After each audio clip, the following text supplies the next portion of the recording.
நம்ம சென்னை சில்க்ஸின் பெருமை மிகு ஆடி சேல். தரமான ஆடி, பெருமை மிகு ஆடி. கொஞ்ச நாள் நான் சின்னம்மா போட்டோ பாக்கெட்டில் தான் எடுக்காமல் வச்சுருந்தேன். இப்போ தான் நானே ஃபீல் பண்ணுறேன், தப்பு பண்ணிட்டேன் நான். சசிகலா சுற்றுப்பயணம் ஆரம்பிக்க இந்த நேரத்தில் எதுவும் சொல்லக்கூடாது. நான் வேணால் ஒரு சேலஞ்ச் பண்ணுறேன். இந்த உள்ளாட்சி தேர்தலுக்கு பழனிசாமி போகாமல் இருக்க சொல்லுங்கள். அதிமுக பாதி இடத்துல ஜெயிக்குதா இல்லையா? பார்த்தா ஒரு மாதிரி கிண்டலாக சிரிக்கிறான். டேய், அந்த பொம்பளை காலில் விழுந்து வந்தான்டா, என்ன துள்ளுறான்டா, அம்மா இருக்கப்போ இருந்த இடமே தெரியாதுடான்னு. காலையில் 7 மணிக்கு என் வீட்டில் 10 பேர் நிற்கிறான். சேலத்தில் எடப்பாடி பழனிசாமி செடிசன் கேஸ் போட்டார். என்னடா கேட்டை போய் தட்டி கேட்க சொன்னால் அதெல்லாம் சொல்ல முடியாது, கேட்டை தர உடனே தராரு. நான் முடிவு பண்ணிட்டேன், சேலம் போலீஸ் வந்திருக்கு அரெஸ்ட் பண்ணுறது. இனி நம்மளை தெருவில் போகிறவங்கன்றான். என்ன பண்ணுறது சொல்லுவோம். நம்ம கூட சுற்றிட்டு இருந்தவன், நம்ம சொன்னதை கேட்டவன், நம்ம கூட தோல் மேலே தோல் கை போட்டு ஜாலியாக இருந்தவன் தெருவில் போகிறவன். ரைட்டுப்பா, சந்தோஷம். பாஜக அதிமுக கூட்டணி மீண்டும் வருதான், அதுக்கான பேச்சுவார்த்தை தொடங்கி இருக்கு, பேசிக்கிட்டு இருக்கிறாங்க. நாசமா போனதாலே அங்கே தானே சார். இன்னொருத்த காலை பிடிச்சி கட்சியை நடத்துகிற நிலைமையில இருக்கீங்க நீங்க. அப்புறம் என்ன நொட்டுது பிஜேபி, நொட்டுது வேற கட்சி. வெக்கமா இல்லை? சீமானுக்கு என்னாச்சுன்னு தெரியல. தனியா நிற்போம் தம்பிகளே, தனி கொள்கை நமக்கு. அப்புறம் ஏன் நீ போய் பழனிசாமி போய் ஆதரவு கேட்குற? அரசியலில் எடப்பாடி இடையிலே வந்த இடம் எடப்பாடி பாடி போச்சு, பாடி போச்சு. அந்த பாடி தான் எடப்பாடி. எம்ஆர் விஜயபாஸ்கர் கைதாகிருக்கிறார். ஏற்கனவே ஒரு ஆள் முன்னாள் அமைச்சர் கர்நாடகாவில் அரெஸ்ட் பண்ணி கொண்டிருந்தான். இவனை கேரளா பார்டரில் வச்சு, ஐயோ இவனுங்க கூத்தும் இவனுங்களும். உள்ளே போகும்போதே சொல்லியிருப்பானே, யாரோடையும் வேணாண்ணே, சின்னம்மாவோட வேணாண்ணே, அண்ணா ஓபிஎஸ்லாம் வேணாண்ணே, எல்லாம் ஒன்றும் இல்லாமல் போயிட்டாங்கண்ணே, தினகரன் ஒன்றும் இல்லாமல் போயிட்டாண்ணே, வேணாண்ணே, அண்ணா நீங்கள் தானே தலைவர் அப்படி தானே சொல்லுவான். யாராவது ஒருத்தராவது ஆம்பளை மாதிரி ஜம்முன்னு போய், யோ உன்னால தான் ஏன் தோத்துச்சு, எல்லாம் அசிங்கமாக நடக்குது, நீ என்ன ஆய்வு பண்ணுறேன்னு எங்கள் அண்ணன் செல்லூர் ராஜ் மாதிரி கேட்கறதுக்கு ஒரு ஆள் உண்டா?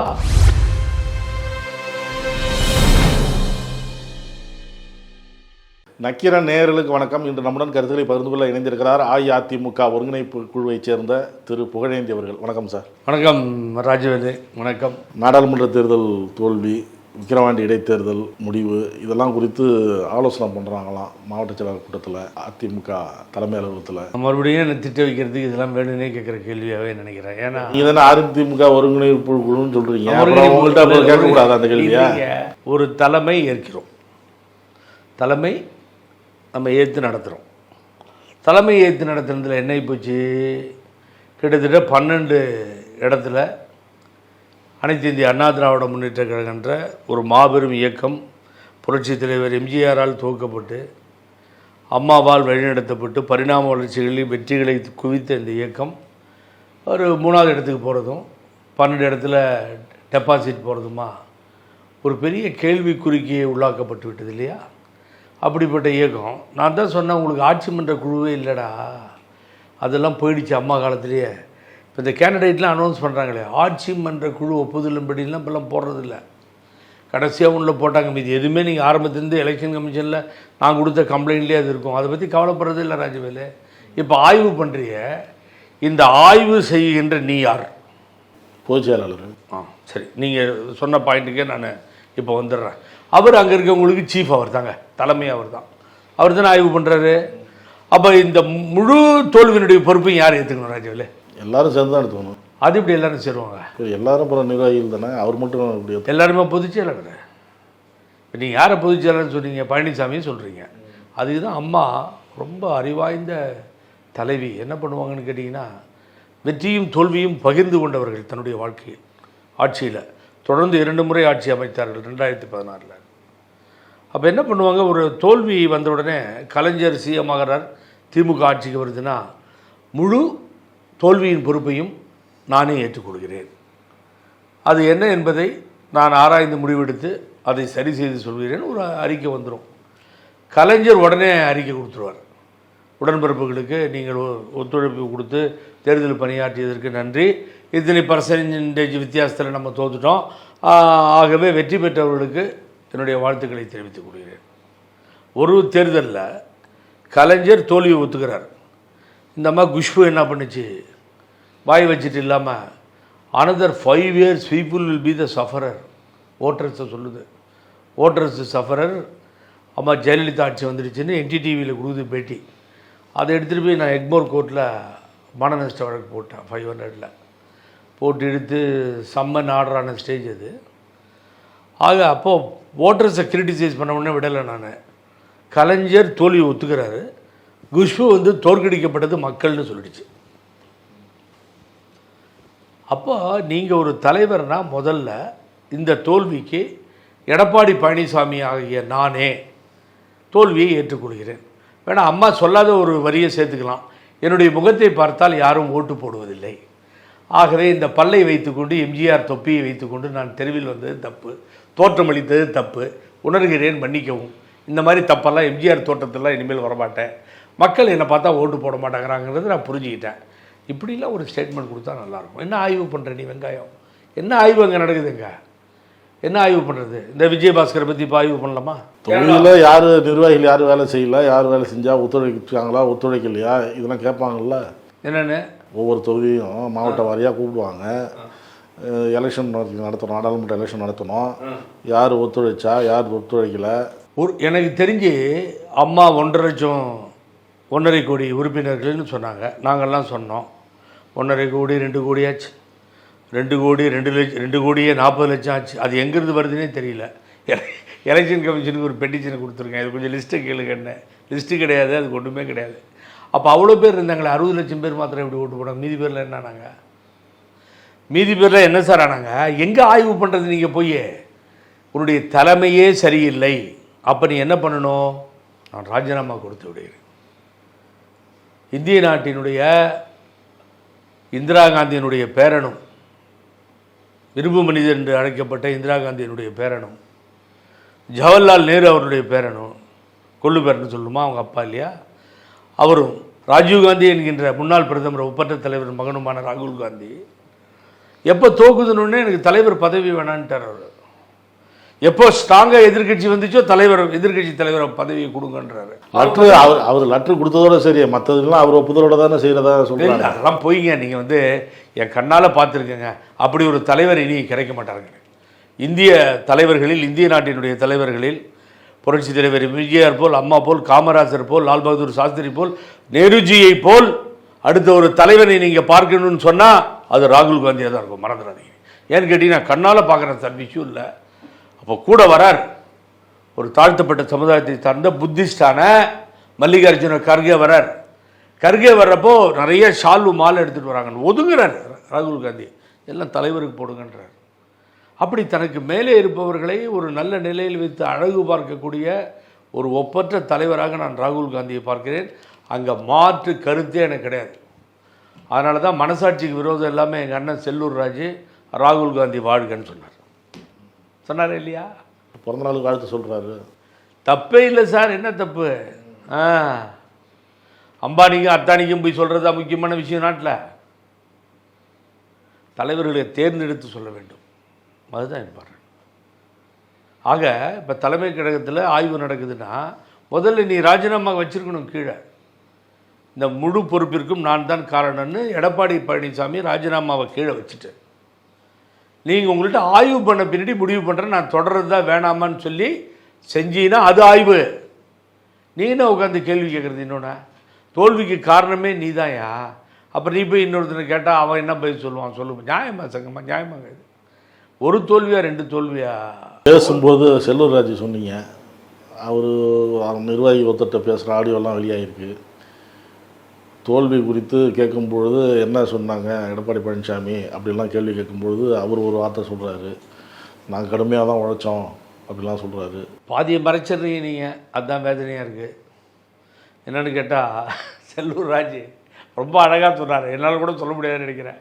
கூவி கூவி கூவி கூவி தெருவெல்லாம் வெயிலில் கடுமையாக உழைச்சோம் அப்படிங்கிறாரு. சிந்தி கூவி கூவி ஓட்டு கேட்டோம், ரெட்டலைக்கு ஓட்டு போடுன்னு கேட்டோம், போடலை.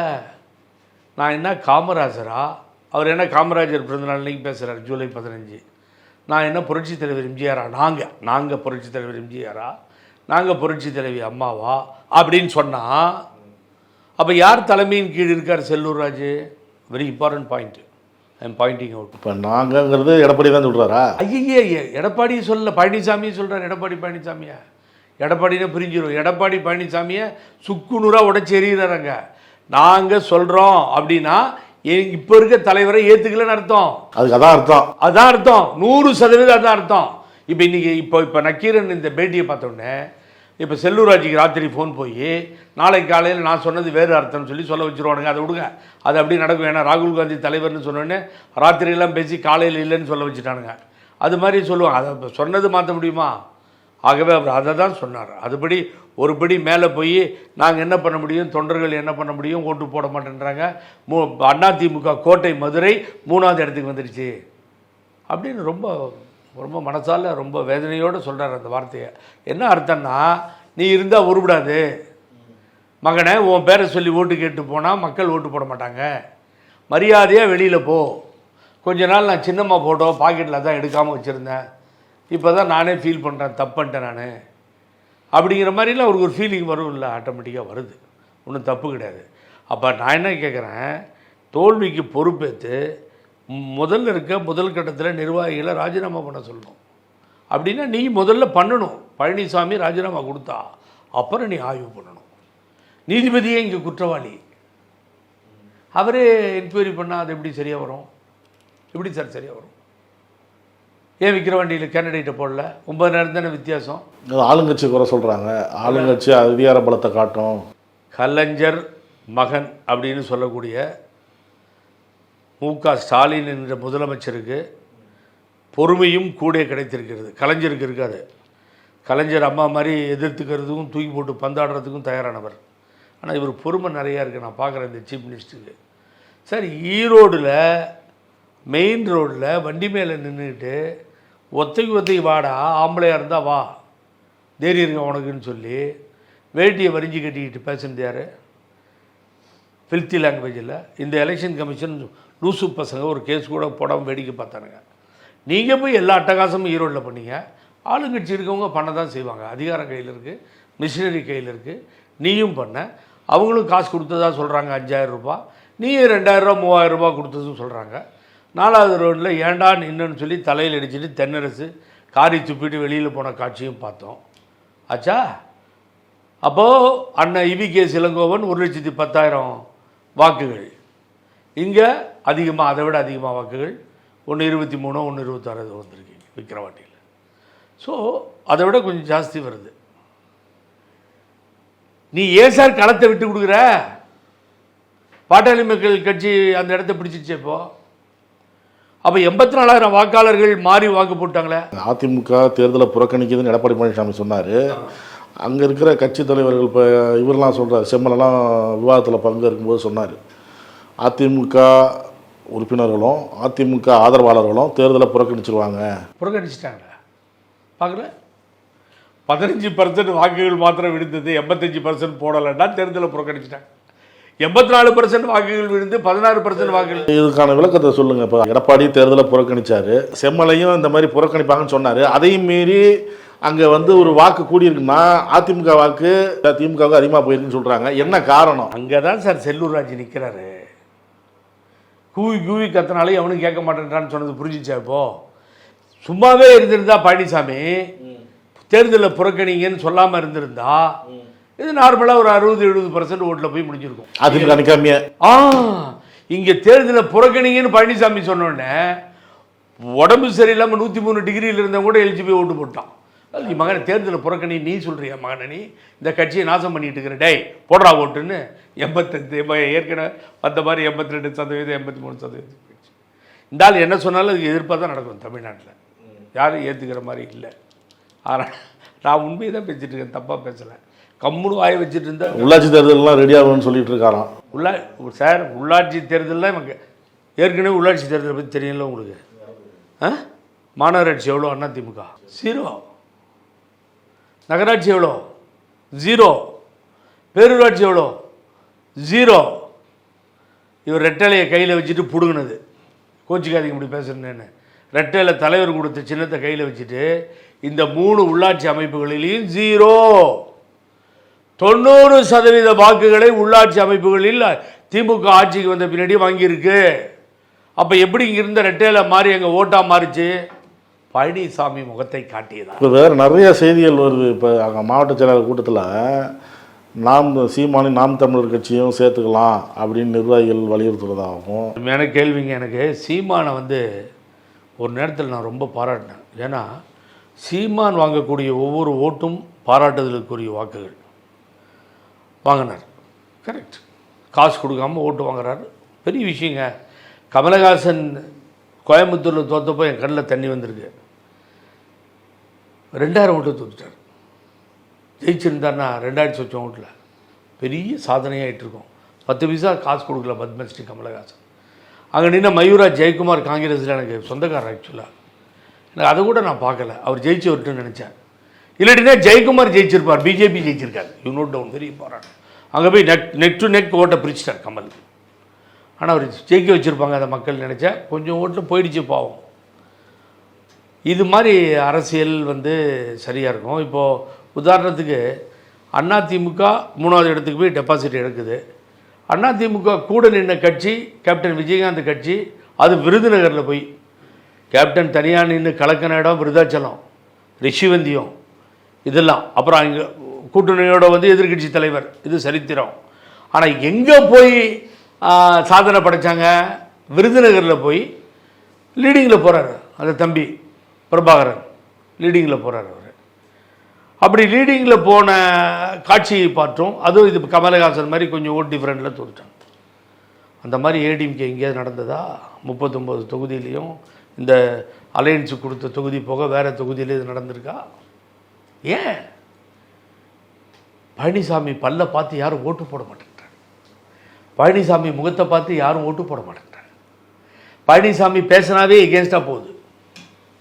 என்ன பண்ணுவீங்க சொல்லுங்க பார்ப்போம். சார் இதெல்லாம் சொல்கிறேன் சார். இந்த பைத்தியக்காரனுங்க இப்போ நான் ஒரு விஷயம் தான் பிரச்சாரம் பண்ணார்.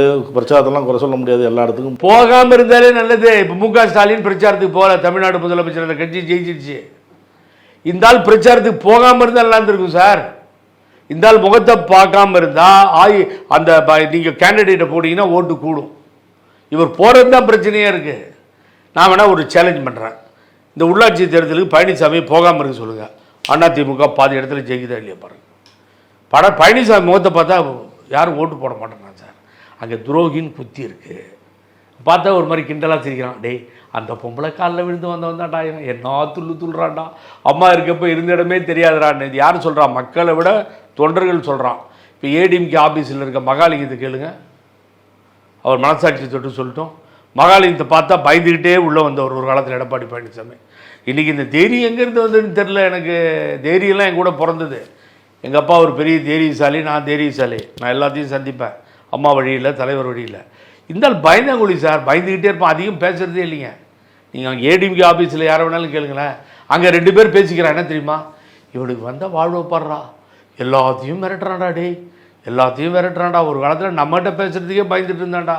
தம்பி அம்மா வந்துடுவாங்களா, எத்தனை மணிக்கு வருவாங்க அப்படி கேட்டுட்டு இருந்த ஆள்றா. பாடுறா நேரத்தை பாடுறா அப்படின்னு ஏடிஎம்கே ஆஃபீஸில் இருக்க வேலை செய்கிற அங்கே இருக்க ஊழியர்களே பேசிக்கிறாங்க. ஒருங்கிணைப்பு நீங்கள் என்ன முயற்சி எடுக்கிறீங்க? ஒருங்கிணைப்பு முயற்சி எடுத்துகிட்டு தான் இருக்கோம். எல்லா முயற்சியும் நடந்துக்கிட்டு தான் இருக்குது. இப்போ என்ன இப்போச்சு, ராஜவேலு ஓப்பனாக சொல்லணும், தூங்கிட்டு இருந்தாங்க, திடீர்னு நினச்சிக்கிட்டாங்க. ஒருங்கிணைக்க புகழேந்தி ஜெய்சிடி பிரபாகரன், கேசி பழனிசாமி, கஜேந்திரன், ஆனந்த், இது மாதிரி ஒரு குரூப் இருக்காங்க. எங்ககிட்ட எல்லோரும் சேர்ந்து இப்போ ஸ்டார்ட் பண்ணிட்டாங்களே. நம்ம தூங்கிக்கிட்டே இருந்த மாதிரி சரியாக வரலையேன்னு ஒருத்தங்க வேகமாக இடித்து எல்லோரும் சேர்ந்துங்கிறாங்க. இன்னொருத்தர் எல்லா தியாகத்தையும் பண்ண தயார்ன்றார் எங்கள் அன்பு அண்ணன் ஓபிஎஸ். நான் தப்பாக சொல்ல, அவர் பாவம், அவர் தியாகத்தை பண்ணிட்டோம், நிறையா தியாகத்தை பண்ணிட்டார், திரும்பியும் பண்ணிட்டோம். அப்புறம் அவன் முடியாதுங்கிறான் ஒரு பக்கம். அந்த நாய்வாலை நிமித்துறதுக்கு தான் இந்த பெரிய பெரிய படாத கஷ்டமாக இருக்குது. ஆகவே இந்த மூணு சூழ்நிலையில் அதுக்கு பின்னாடி உட்காந்து பேசின எங்களுடைய மீட்டிங்கில் நாங்கள் பேசினது, ஒருங்கிணைப்பது என்பது இந்த 3 பேரை மாத்திரமல்ல, வெரி இம்பார்ட்டன்ட். ஒருங்கிணைப்பதும் ஒருங்கிணைவதும் இறுதியான முடிவை எடுப்பதும் கொடியெடுக்கும் தொண்டனே முடிவெடுக்க வேண்டும். புரட்சித் தலைவர் எம்ஜிஆர் சொன்ன மாதிரி அவர் தான் தெய்வம், அவன்தான் தெய்வம், அவன் தான் முடிவு பண்ணணும். என்னை உட்கார வைக்கிறது அவன் தான், தூக்கி எறிகிறது அவன் தான். ஆகவே தான் தொண்டர்கள் ஓட்டு போட்டு தலைவரை தேர்ந்தெடுக்க வேண்டும்னு ஒரு புது மாதிரி பைலாவை உருவாக்கி கொடுத்தவர் சத்துணவு தந்த சரித்திர நாயகன் புரட்சித் தலைவர் எம்ஜிஆர் அவர்கள். அதுதான் கட்சி பைலா எல்லாமே. ஆகவே அப்படிப்பட்ட தொண்டர்களை ஒருங்கிணைக்க வேண்டும். இப்போது அந்த பக்கம் இருக்க தொண்டர்கள் இந்த பக்கம் தொண்டர்கள் எல்லாரும் ஒருங்கிணைக்கிறோம் சார். ஒரு தலைமைன்னா சரி, இந்த தலைமையை நம்பி இந்த தலைமை வேணும், அந்த தலைமை வேணும், இந்த தலைமை வேணும்னு சுற்றி எங்கள் ஓபிஎஸ் வேணாம், இபிஎஸ் வேணாம், சசிகலா வேணாம், தினகரன் வேணாம், யாருமே வேணாம், நாங்கள் வந்து தொண்டர்களாக ஒன்றிணைஞ்சிக்குவோம், நாங்கள் இயக்கத்தை காப்பாற்றிக்குவோம்னு சொல்கிறீங்க. அவங்க என்ன சொல்கிறாங்க? எங்கள் அண்ணன் ஓபிஎஸ் என் பக்கத்தில் உட்காந்துக்கிட்டு பல தடவை எங்கள் மாவட்ட செயலர் கூட பேட்டியில் இருக்கார் கஜேந்திரன்லாம் என்ன சொன்னார்? அங்கிருப்பவர்கள் கூட இங்கே வந்து அமரக்கூடிய ஒரு மாபெரும் இயக்கம்தான் அனைத்து இந்திய அண்ணா திராவிட முன்னேற்ற கழகம். அங்கே உட்காந்துருக்கீங்க, நாளைக்கு இங்கே வந்து உட்காருவீங்க சொன்னாரே இல்லையா? படிப்படியாக மேலே வந்தவன் பழனிசாமி. ஆரம்ப காலத்தில் கொலைகேசி சந்தித்தவனே இல்லை நான். மிகவும் நல்லவன், வல்லவன். ஒன்றிய செயலாளர் இருந்தேன், அப்புறமா பார்த்தீங்கன்னா மாவட்ட செயலாளர் இருந்தேன், அப்புறமா பார்த்தீங்கன்னா அங்கே வந்தேன், இங்கே வந்தேன், கொடநாடு கொலை வழக்கு வரைக்கும் பேசிக்கிட்டாங்க, அதில் கூட தப்பினேன், எல்லாம் இப்படி பண்ணிப்படியே மேலே வந்துட்டேன். ஆகவே சாதாரண தொண்டன் கூட முதலமைச்சராகலாம், சாதாரண தொண்டன் கூட பொதுச் செயலராகலாம். அப்போ கொஞ்ச நேரம் மூடிக்கிட்டு யாராவது ஒரு பொது ஆளை கொண்டு வந்து உட்கார வைக்கலாங்க. ஏன்னா அனதர் 5 years எங்கள் சின்னம்மா எலெக்ஷன் நிற்க முடியாது, 4-5 வருஷம். அவங்க ஒத்துக்கிறாங்க, அவங்களும் ஒத்து வராங்க, சேர்க்கணுங்கிறாங்க. அப்போ ஒரு பொதுவான ஆளை கொண்டு வாங்கலாம் sir. What is the problem? இப்போ உங்களுக்கு எல்லாத்தையும் அனுபவிச்சாச்சு இல்லை, விட்டுருங்கன்றேன். பதவி ஆசை வேணாம் பழனிசாமிக்கும். சார் நான் இவங்க அவங்கன்னு சொல்லலை, பழனிசாமி கூட இருக்க ஒரு நல்ல மனிதரை தேர்ந்தெடுத்து பழனிசாமி அமர்த்தினால் தலைவர் வாழ்க, நாங்களும் சொல்லிட்டு போகிறோம். ஏன் அது வரமாட்டேன்னு உங்களுக்கு மனசுக்குள்ளார? சசிகலா சுற்றுப்பயணம் ஆரம்பிக்கும் இந்த நேரத்தில் எதுவும் சொல்லக்கூடாது. நான் ஒருத்தர் ஆரம்பத்திலேருந்தே சரியில்லைன்னு சொல்லிட்டு இருந்தேன், அவர் பழனிசாமி. இவங்களுக்கு வந்து கொண்டு போய் கோர்ட்டில் சரண்டர் பண்ணது புகழேந்தி. அவங்களுக்கு ஞாபகம் இருக்கோ இல்லையோ, நினச்சா எனக்கு எவ்வளோ வேதனைனா 11 வருஷம் நாயாக அலைஞ்சிருக்கேன். ஃபைலை தூக்கிட்டு அம்மா கேஸுக்கு அலைஞ்சது நான்.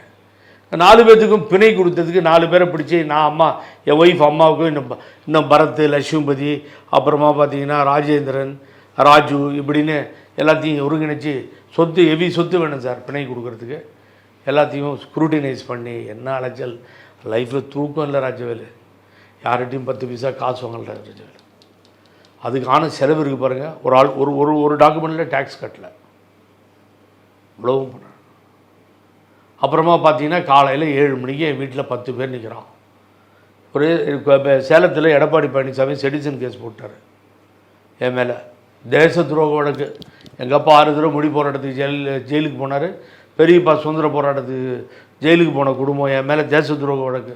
எவ்வளோ எரிச்சல் இருக்கணும். 11 பேர் நிற்கிறான் வீட்டுக்கு முன்னாடி.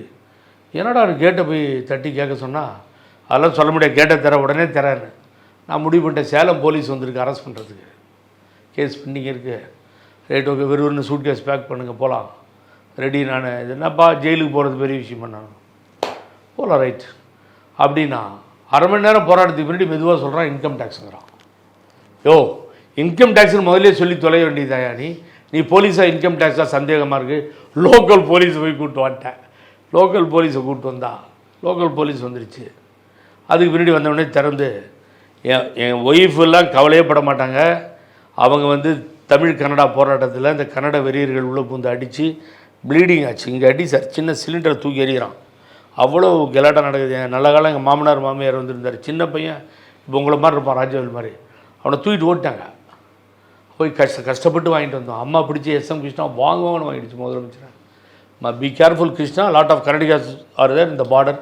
சுற்றி இருக்காங்க எல்லையில், ஞாபகம் வச்சுக்கோங்க, வேறு மாதிரி எடுன்ட்டாங்க. அவ்வளோலாம் நான் பார்த்துட்டேன் சார் என் லைஃப்பில். நீ தமிழ் சினிமா அங்கே போடுது அப்படின்னா அது காரணம் Pugazhendhi. Tamil paper, Tamil cinema, Tamil channels பாராட்டி எழுதியிருக்கார் அன்றைய சித்ரா லட்சுமணன் கடிதம். அன்றைக்கி அவர் தான் தென்னிந்திய சினிமா சங்கத்தினுடைய செயலாளர். இப்படி ஒரு வரலாறு உண்டு நமக்கு. இப்படிலாம் தான் உழைச்சிட்டு தான் சார் வந்தோம். இனி நம்மளை தெருவில் போகிறவங்கன்றான், என்ன பண்ணுறது சொல்லுவோம். நம்ம கூட சுற்றிட்டு இருந்தவன், நம்ம சொன்னதை கேட்டவன், நம்ம கூட தோல் மேலே தோல் கை போட்டு ஜாலியாக இருந்தவன் தெருவில் போகிறவன்றான்.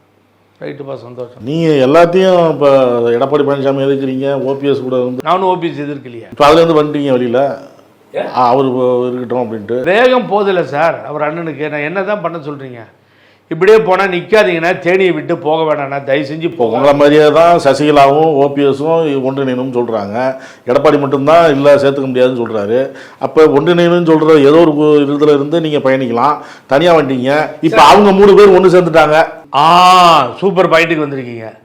வாழ்க அனைத்து இந்திய அண்ணா திராவிட முன்னேற்ற கழகம், வாழ்க பெரும் தலைவர்கள்னு சொல்லி அழகாக வீட்டுக்கு போயிட்டே இருப்பேன். யார்கிட்ட போய் கெஞ்சி கூத்தாடி ஐயா எனக்கு ஒரு பதவி கொடுங்கன்னு நாங்கள் போக மாட்டோம். இந்த கட்சி நல்லா இருக்குன்னு பேச்சுவார்த்தை நடக்குதாங்க. நடக்குதாம்மா, அது உங்களுக்கு தெரிஞ்சிருக்கும். இந்த இருட்டுக்கும் பார்க்கின்ற விழியிருக்கும் இந்த சுவருக்கும் கேட்கின்ற காது மீண்டும் பாஜக கொல்லாமல் காத்திருக்கும் பாஜக மாத்திரம் தனியாக எடுத்துரைக்கும். பாஜக அதிமுக கூட்டணி மீண்டும் வருதான், அதுக்கான பேச்சுவார்த்தை தொடங்கி இருக்கு, பேசிட்டு இருக்கிறாங்க. நாசமா போனதாலே அங்கதானே சார் ஒரு கட்சி நீங்க இல்ல சார் நடத்தணும், தொடங்கி இருக்குன்னு சொல்றாங்களா. பிஜேபி எதிரி இல்லை சார், அழிஞ்சதே பாஜகவால தானே அழியுது இந்த கட்சி. அப்புறம் நீ என்ன நினைச்சு பேசுறதுக்கு மக்கள் முட்டாளா? பிஜேபியோட கூட்டணி இல்லை, 26 கூட்டணி இல்லைன்னு சொல்லியிருக்காருல பல்லடகர் பழனிசாமி. இப்போ அதான் சொல்லிட்டு இருக்காரு. ஆனா ஒரு பக்கம் நடந்துகிட்டு இருக்குன்னு சொல்றாங்க. இப்போ 26 அதிமுக ஆட்சிக்கு வரணும் அப்படின்னா வேற வழி இல்லை, 3 பேர் எல்லாம் ஒன்று சேருங்க, பாஜக தான் அந்த வேலையை செய்யும். 2 ஓட்டையும் கூட்டினா சில இடத்துல பிஜேபி ஏடிஎம்கே ஜெயிச்சிருன்னு சொல்றாங்கல்ல, நீங்க கூட்டி பாருங்க, சில இடத்துல ஜெயிக்கும். பிஜேபியும் ஏடிஎம்கே வாங்கின ஓட்டை அப்படி கூட்டினீங்கன்னா ஜெயிக்குன்னு வச்சுக்கோங்க. ஒரு 4-5 இடத்துல நீ கையில் யார் பேனர் பிடிச்சிட்டு போவீங்க? அப்போ நரேந்திர மோடி பிஜேபி. இப்போ நீங்கள் பிடிச்சிட்டு போகல, அதனால் அந்த ஓட்டு உங்களுக்கு விழுந்துச்சு. நீங்கள் பிடிச்சிட்டு போகும்போது இந்த ஓட்டு விடுமா? அதுக்கு அஷூரன்ஸ் உண்டா? இந்தியாவே தலைக்கீழே புரண்டு நிற்கிது சார். பீகார் ஒன்று கையெடுத்ததால் தானே இந்த நாட்டினுடைய பிரதம மந்திரி மறுபடியும் 3வது தடவை எங்கள் அண்ணன் ஓபிஎஸ் சொன்ன மாதிரி வர்றார் அவர் மோடிஜி. பீகார் கையெடுக்காமல் போயிருந்தா என்ன இருக்கும்? 17% தான் ஓட்ஸ் இருந்தது பிஜேபிக்கு. அது என்ன மாறுச்சுன்னு புரியவே இல்லைங்க எனக்கு. நிலைமையே மாறி நிற்கிது சார். பை எலெக்ஷனில் எல்லா இடத்துலையும் பிஜேபி தொடர்ச்சியாக தோற்கிற மாதிரி தோற்குது. அப்புறம் இப்போ வர ஸ்டேட் எலெக்ஷன்லாம் குஜராத்தை நான் காலி பண்ணி காட்டுறேன்றார் ராகுல் காந்தி. நீங்கள் என்ன இங்கே போய் இங்கே ரொம்ப அப்படியே பிஜேபியோட என்ன? என்னுடைய தலைவி ஒப்புக்கொள்ளாத கட்சி, தலைவர் ஒப்புக்கொள்ளாத கட்சி, இந்த இயக்கங்களை எல்லாம் சார் உங்கள் கட்சியை வளர்க்குறத பாருங்கள் சார், எடுத்துக்கோங்க, உங்கள் கட்சியை வளர்க்குறத பாருங்கள் சார். அதை விட்டுட்டு சார் ஒரு கட்சியினுடைய நிலைமை சார், எப்போ ஒருத்தனுக்கு துணை வேணும்? வயோதிக காலம், அவரால் நடக்க முடியல, ஒரு பெரியவர்னா அவர் என்ன பண்ணுவார்? அடுத்தவங்க கையை பிடிப்பார், இல்லை ஒரு கோலை உண்ணிட்டு போவார், கரை சேரணும். ஒரு வியாதி, உடம்புல வியாதி இருப்பவர் முடியலன்னா அவர் என்ன பண்ணுவார்? நடக்க முடியாது, ஆஸ்பத்திரியிலேருந்து வரும்போது புகழேந்தி கையை கொடு, ராஜவேலு கையை கொடு, ஆனந்து கையை கொடு, கஜேந்திரன் அப்படி கையை பிடிச்சி நடப்பாங்க. இந்த கட்சிக்கு என்ன அசிங்கம், கேவலம் என்ன? இன்னொருத்த காலை பிடிச்சி கட்சியை நடத்துகிற நிலைமையில இருக்கீங்க நீங்கள். அப்புறம் என்ன நொட்டுது பிஜேபி, நொட்டுது வேற கட்சி? வெக்கமா இல்லை? போகிறவனும் போய் சொல்கிறான் சார், சீமானோட இருந்தால் நல்லா இருக்குன்னு சொன்னதான் நான் பேப்பரில் படித்தேன். சீமானுக்கு என்னாச்சுன்னு தெரியல, தனியாக நிற்போம் தம்பிகளே, தனி கொள்கை நமக்கு. அப்புறம் ஏன் நீ போய் பழனிசாமிகிட்ட போய் ஆதரவு கேட்குற? இடைத்தேர்தலில் பாமக தான் கேட்டு, பாமக தினம் ஒன்று பேசும் சார், இன்னைக்கு கேட்கும், நாளைக்கு கேட்கும், நாளைக்கு விட்டுரும். இதை தான் படிப்படியாக பார்த்துட்ருக்கோம். கெட்ட கெட்ட வார்த்தையில் பேசின ராமதாஸ் திராவிட கட்சிகளோடு கூட்டணி வச்சுக்கிட்டு அதை நான் சொல்ல விரும்பலை. டயர் நக்கின்னு முதல்ல அடையாளம் காமிச்சு இந்த நாட்டுக்கு பழனிசாமியை, இவனுக்கு என்ன ஃபைனான்ஸ் தெரியும், இவன் என்ன ஆட்சி நடத்த போகிறான்னு சொன்னது அன்புமணி ராமதாஸ். இதெல்லாம் வேணாம், இது வெளியில் வந்துச்சுன்னா ரொம்ப கேவலமாக இருக்கும். அப்புறம் எனக்கு என்ன பெருமைன்னா, அதே அம்மா படத்தை கொண்டு போய் ஒரு பேனரில் போட்டுக்கிட்டாரு அன்புமணி ராமதாஸ். இப்போ தான் தெரியுது இந்த தலைவனுடைய பெருமையும் அருமையும். அங்கே கேண்டிடேட் இல்லைன்னு ஒன்று, இது காரணம் பழனிசாமி. இப்போ சீமானுக்கு அப்படி ஒரு தோணுது. அப்போ இவ்வளோ நாள் சீமானுடைய கொள்கை என்ன சார் நான் தெரியாமல் கேட்குறேன். தனித்து நிற்கிறேன் போகிறான்னீங்க. ஏன்டா நான் அன்போடு இந்த நக்கீரன் தொலைக்காட்சி மூலமாக கேட்டுக்கிறேன், இறந்து போனவர்களை அசிங்கமாக பேச வேண்டாம்.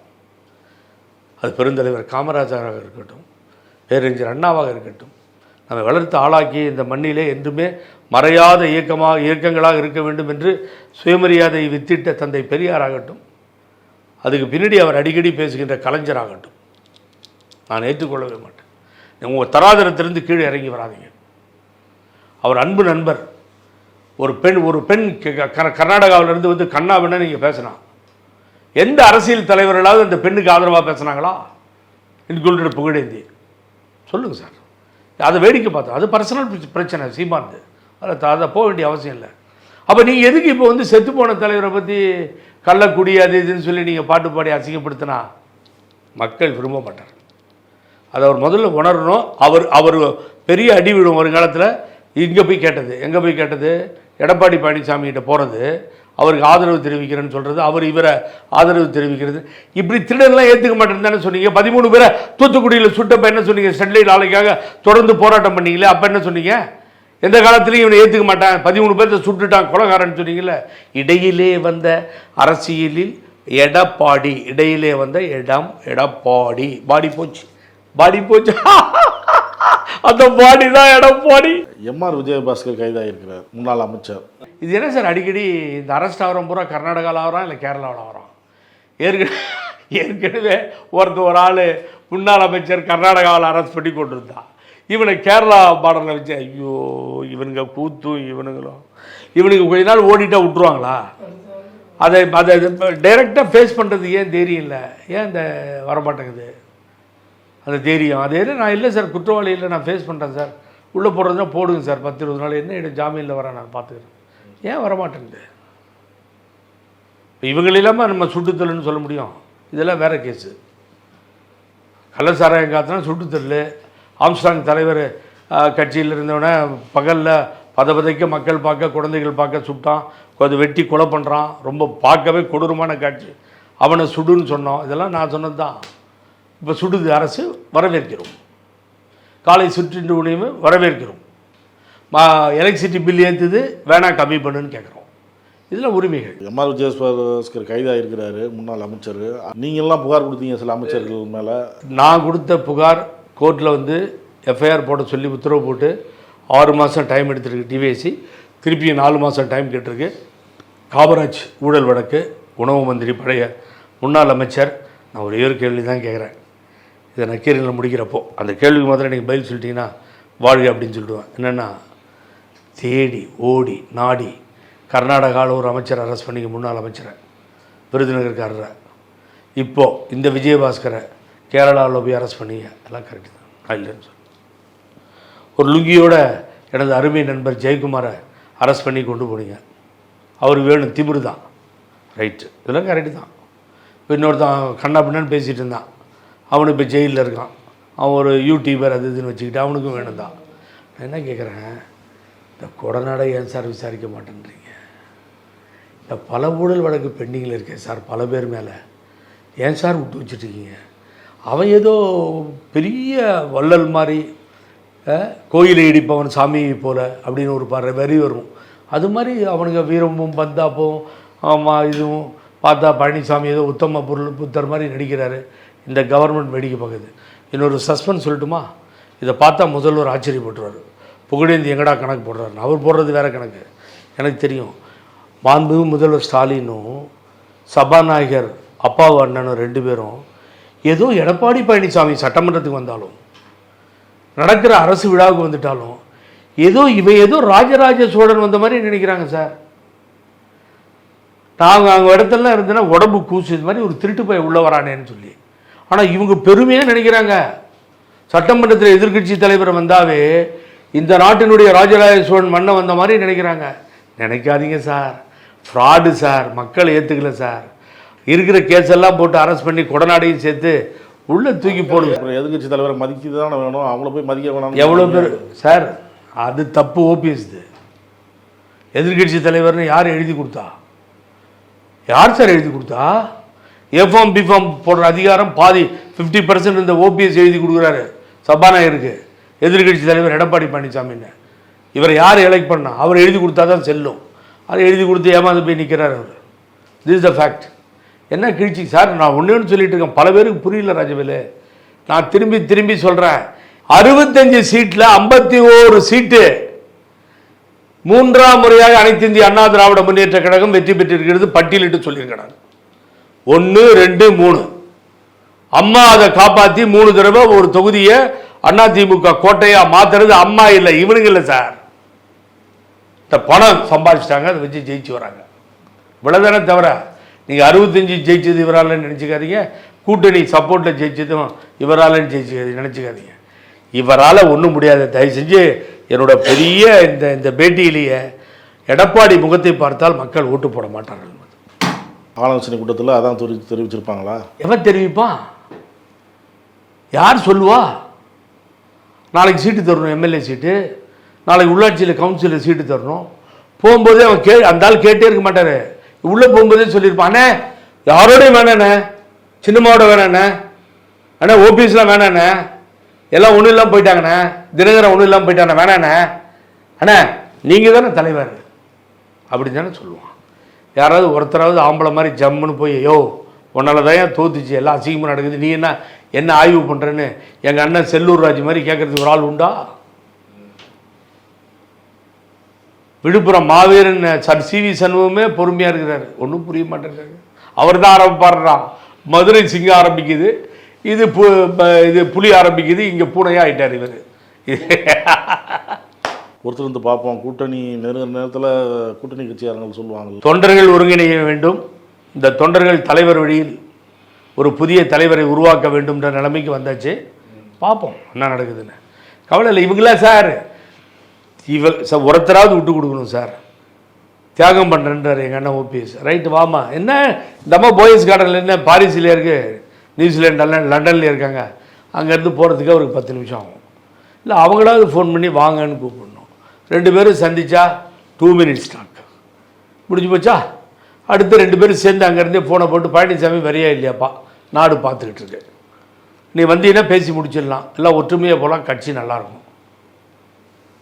வரமாட்டேன். சரி, பொறுத்து வந்து பார்ப்போம். நன்றி, வணக்கம். மிக்க நன்றி. நக்கீரன் நேயர்களுக்கு பார்த்துக்கிட்டு இருக்கீங்க எல்லாரும்.